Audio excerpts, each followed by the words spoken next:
Hi, MS Mugal. So you ask hi, what should I do when tenant refuses to rent increase when increasing it after 2 years and advising other tenant not to do so?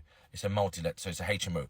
Okay, so I'm not surprised. Nobody wants to pay more. So the process is what you have to follow, MS Mugal. So the process that we follow are as what I would describe now. So before the tenancy ends, 2 months before the tenancy ends on any tenancy, you've got to then serve a letter and give them a advance notice that you are going to be increasing the rent.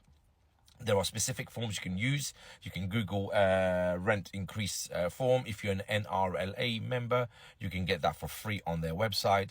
Especially for that person who's a bit more difficult, try to use the actual appropriate notice to give them notice that the rent is going to increase first. Second, if your average person who's reasonable and understands that your cost has gone up, you have to put the increase in the rent up. Then what we do is we email them through our software, or we used to write an email to them detailing what we're proposing. So, but the key here is 2 months before the tenancy ends. In your case, it's been 2 years. So you can pick a day and then give them 2 months notice to say, okay, well, you are now, I'm assuming they're on periodic, so that means they're not tied into a contract, and that means you can then serve them that notice 2 months at any point. So you would serve them this notice to say, in 2 months' time, we are giving you notice now that in 2 months' time, we would like to propose an increase in rent of, say, 50 quid from what they're paying.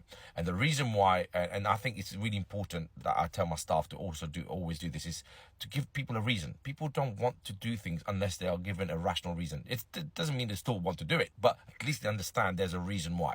And the reason how we construct our conversation with our tenants is to say, look, everything's gone up. Utility, especially in the HMO now, utility costs has doubled over the last 3 years or so. Mortgage increases in rates have doubled in the last year.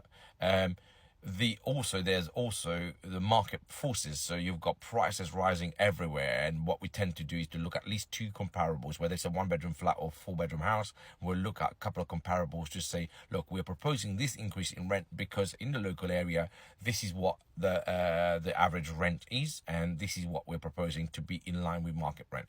So you give that kind of indication and information to all of the tenants, but you end it with, look, if after 2 months you do not want to proceed with the proposed rent increase and get you a new contract for the next 12 months, 6 months or 12 months, whichever one you give, bearing in mind you can only really serve an increase in rent for once every 12 months.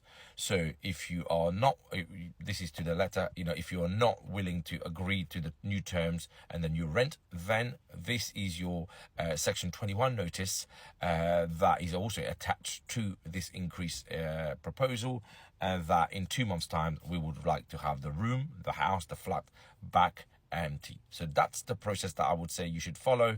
Make sure that you are adhering to the rules by using the right forms. If you're not an NRLA member, it's worth probably for 100 quid or something like that. It's worth joining. Otherwise, you can still get the notice letters. You just have to look around a little bit more for it. So good luck. It's not the easiest of things, and yes, sometimes when they are obviously